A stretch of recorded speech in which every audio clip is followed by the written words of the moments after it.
Is Chubb a cut candidate? Okay, well, do you want my cut candidate list? Yeah. I really only have two guys based on the numbers that are candidates to be cut, and it's Jordan Akins can be cut to save $2 million, and Nick Chubb can be cut to save $11.8 million. That's a big $11.8 million. I think he's good. I mean, in order to keep him, they got to restructure him. For sure. Absolutely. So, and I know it's like semantics and just terminology, but you can't restructure Nick Chubb because of the way his deal, there's no money to move around into bonus or whatever, but they could extend him. So that's kind of where the thing with Nick Chubb comes in. You could extend him, and then essentially, like we talked about, he would be taking a pay cut for this year. I mean, but I don't even know if he's going to be, is he going to be ready week 1? No. If he starts on PUP, is that 6 weeks? Does he come back on a snap count? At what point is he 100% back? So do we mid-season, or is it even this year at all? I don't think he'll miss the whole year. No, I'm saying 100%. He got hurt week 2. Yeah, but I I mean, but if they're saying though, I mean, if he starts on PUP, I'm just thinking timeline wise, if he's on a snap count, if he's, I guess we need to figure out where he's at in terms of like when he's going to be back, because I mean, there's people coming back from ACLs, and I mean, Cam Akers came back like 8 months later.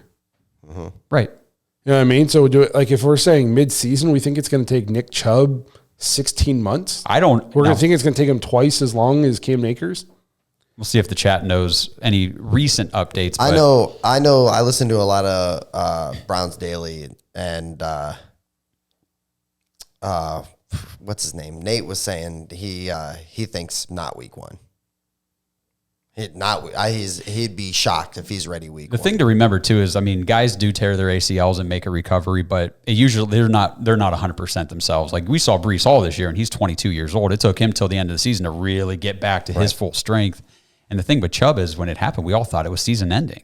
Like it was career ending. Career ending. That's what I meant. Like it was a much more devastating injury than some of these other guys. And if anybody can bounce back, we've said it's Nick Chubb. But this is my thought on it. I can't see Nick Chubb like pounding the table and saying that he wants top dollar running back money. I think that he's deserving of it.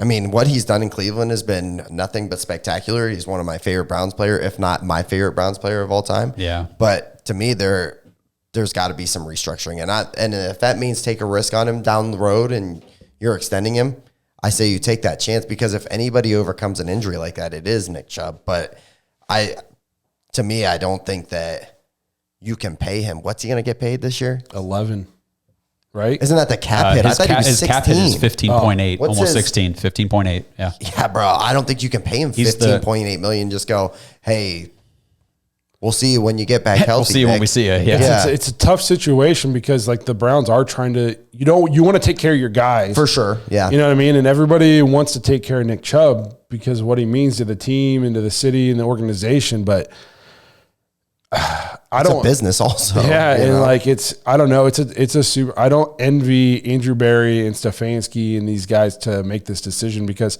it's also at a position that is widely known as like you don't pay for this position. Correct. Right. Not valued as, and this is why the Browns made the contract the way they did, to be in this position where they hold the leverage at this point in his career, where it's like, if we need to move on, we can. We have that option. And you heard Barry in the press conference. He said, we're going to do everything we can to work with Nick Chubb, but it did sound like there's going to have to be some compromising here, or else.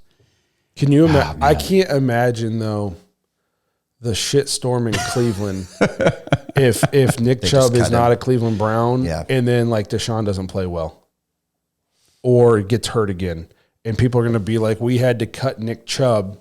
We had to cut everybody's favorite player because this guy's making X amount of dollars and he's hurt again, or he sucks, or you know what I mean? Like if we cut Nick Chubb, Deshaun, that's even more pressure on Deshaun. Because if we cut Nick Chubb and Deshaun isn't like a top 5 quarterback, it's going to be insufferable in Cleveland. Like he's not going to be able to show his face. It's going to be bad. So if he's got to hope Nick Chubb's willing to play ball a little bit, or he's got to really hope that he turns back the clock and it's 2020 Deshaun, because if not, it's going to be ugly. It's going to be super ugly. With that being said, I mean, My gut says they'll work out Me too. a mini extension where he takes a pay cut. He's not near the cap hit he is, projected to be. So I think he'll be here. But you never know. You never know how these things are going to go. Like I think you said at one point on a previous episode, Blake, I mean, is he going to turn down guaranteed money to? I think I said that on the after hours. Like, okay. That's I what think it was. I guess I've never been a pro athlete. Some might guess competitive eater, but, I'm not. But like if my job came to me and I worked on like a contract basis and I'm doing my work or whatever, and something happened and they were like, hey, we want you to keep doing this work, but for less money. I would say no. Even though you just got really hurt doing this job. Yeah. Especially if I was like, this is my last, I'm not going to make lots of money after this. This is my last job. So no, I'm going to need all that money. Mm-hmm. Now I don't know Nick Chubb. I don't know what endorsements and stuff he has. Cause I mean, he's quiet. I would imagine think he does a lot. I don't think, yeah. You know what I mean? So I don't know how much money he's got off the field. I mean, we had to promote his cereal. Yeah. So, like some of these guys, the on the field money doesn't matter. They make more off the field than they do on the field, for a lot of these main guys. Mm-hmm. But so like to me, if I'm Nick Chubb, I'm like, no, I'm not giving you, my money back. Mm-hmm. I need that money. Right. You know what I mean? And we can sit here and say, don't be selfish. Do what you can none of you guys would just voluntarily give up $10 million either. Right. You know what I mean? He's trying to not work for the rest of his life. Well, and solidify his family's the legacy. Generations of his family. It's such a touchy, I guess if you're a Cleveland fan, you have to hope he's not me. And he likes, I don't hate my job actually, but like if he likes his job in Cleveland more than I like my company, because I tell my company, you can afford it, you're gonna give me all my money. And also I think it goes to his plans as a player though. Like what does he want out of the rest of his career after this recovery? How does he feel like he can play another 5 years in the league? If he does, maybe he does take a pay cut for this year to do an extension, but to get money for more years. You know what I mean? Who were some of these restructure / cut candidates? Yeah, so we'll dive into the contract conversation now. And I mean, so the Browns right now going into the offseason, we are $19.6 million under the cap. Or I mean, over the cap, sorry. Oh boy. So we are 19.6, almost $20 million in the hole. But by the time, if they do a bunch of these things, they could potentially free up and be at like 68 or more in available space. So number one, so these are the candidates that could be restructured and how much that they can free up according to overthecap.com. Deshaun Watson can be restructured, frees up $33.6 million. Amari Cooper can be restructured, frees up $12.5. Denzel Ward can be restructured, frees up $10.6. Jed Wills can be restructured, frees up $9.7. Joel Bitonio can be restructured, he's $4.3. And Wyatt Teller could be restructured for a savings of 3.4. I wish I was really good at math. And I'm sure there's some other guys too that are a little bit lower than that they might just rework just to free up. You know how you'll get the news that says, hey, they restructured these 3 guys, freed up an extra $3 million or something. Mm-hmm. So. I wouldn't like Wyatt Teller. Was he a cut candidate? He's not a cut candidate, but he's a trade candidate.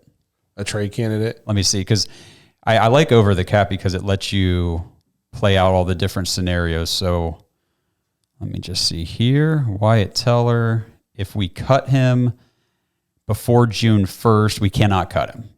We would lose way too much money. Okay. So if we cut him after June 1st, we can free up 6.4. And if we can't trade him before, we could trade. So 6.4, cut or trade after June 1st. Okay. We could free up 6.4, or we could restructure, like I said, and it's whatever. 3. So really only if you restructured cost you $3 million. I just restructure and keep them. Yeah. I mean, it's not my $3 million, but that's what I would do.